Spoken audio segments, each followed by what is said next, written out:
Welcome to Lebanon, Merlin. It's a pleasure having you here in our land, and it's a great coincidence meeting you.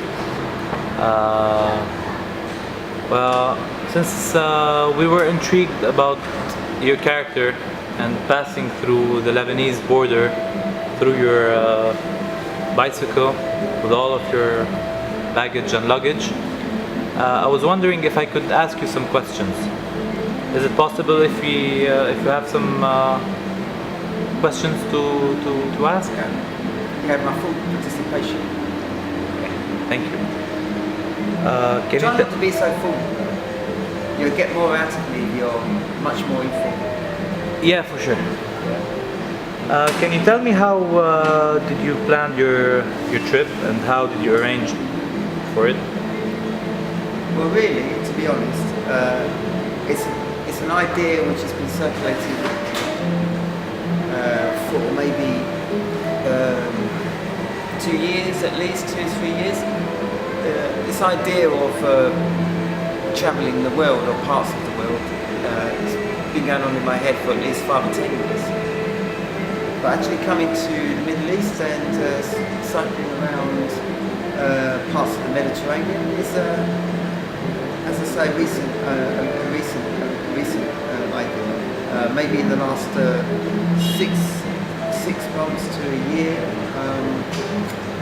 I began to see the potential to actually to make it really happen, because there was a few things coming to a conclusion in my life, and probably the main one was my studies. Once I'd finished the 5-year degree, master's program in eco-theology, I thought, well, if I'm going to make a break from this scene, now's the time to do it. So my parents had already retired and moved to Spain, and they had a nice piece of land there, and I liked the idea of becoming a farmer. And for me, that seemed like I was getting back to not just my genetic roots, but something about my true social roots. There was something inside me that wanted to discover the Mediterranean, because my father was Greek, my mother was Spanish, my blood's here. And I think I'd find whatever I was in my life looking for, something more closer to truth, being in this environment rather than being back in Britain. So about a year ago, we started actualising a program to maybe come out here with a group of cyclists. But because of the Syrian problems, practically the rest of the team pulled out, and I decided that I was going to do it by myself as a spiritual quest or a spiritual journey.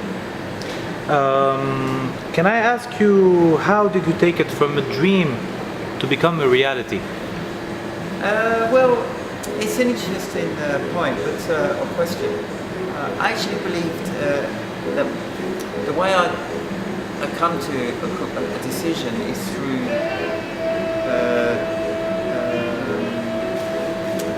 almost like through evolution. It's like organic.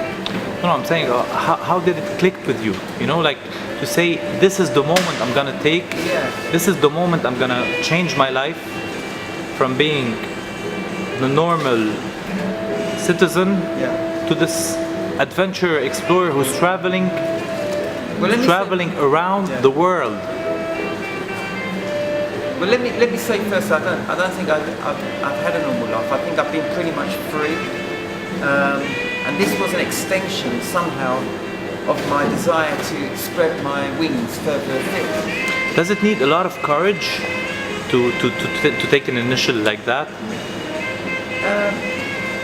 Not really. You see, because for me it was an evolved decision. It wasn't a spontaneous thing I did overnight. As I say, it took many years to come to the conclusion that now is the time to actually go on a journey like this. And when you feel as though you've grown into that decision, it's not about courage anymore. It's about just being who you are, just going out there and doing it, you know. And you'd be surprised because you feel as though you're being guided by God. Something so deep in its motivation, something that's coming from within your heart. It feels like it's God-given. You don't need courage to do this, but you just need, you just need to be, I think, true to yourself. What's been the best moment so far in your journey? The biggest revelation, I think, has been the best moments have been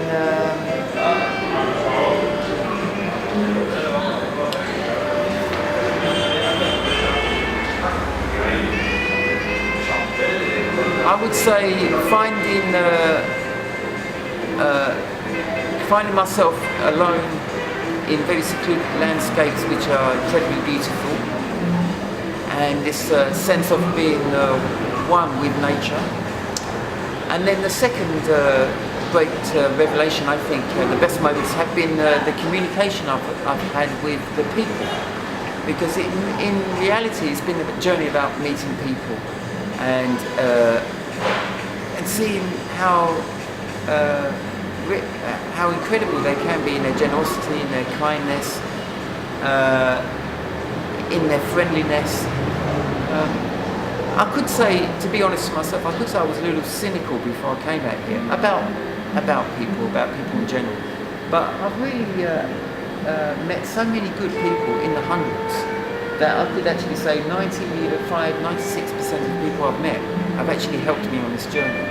Not just said, hello, well done, on your way, but actually helped me, made sure that I can go the next step. That's great. So since we're talking about people, where did you find the most hospitable people in your journey? It's an interesting point, because I started in France and I was impressed by the French, and I thought to myself, well, that's unusual, considering that I'm in the south of France, in the Riviera, and there are lots of people with money there. You know, you're thinking, oh, they're snobs, they're not going to help you along, but they do. And then I got into Italy and they got even friendlier. And then I got into Slovenia and they were getting friendlier and friendlier. Croatia, Bosnia was my first real contact with many Muslims. And it didn't matter whether they were rich or poor. This is the point. As I progressed in the journey, it seems that people were getting more and more friendlier. And eventually I got into Turkey, and it was almost like I could get across the whole of Turkey on 50 euros. Because people were just looking after me. They were taking me in, they were giving me food. I was playing to them, I was giving something back to them. But in Turkey, something very interesting happened. I had the opportunity, if I wanted to actually stay there. But I've got family in Cyprus. And then I went to Cyprus, and I knew then that I'd reached the benchmark in my journey, because our family had been pretty much segregated from my Cypriot family, from the Cypriot side of my family, for many years. And so by going back to Cyprus, I wanted to reconcile some of our issues that we've had in the past. Mainly concerned with my father, who came from that land. And this was, in fact, a juncture, I would say, where that friendliness, the people were changed, and my viewpoint changed.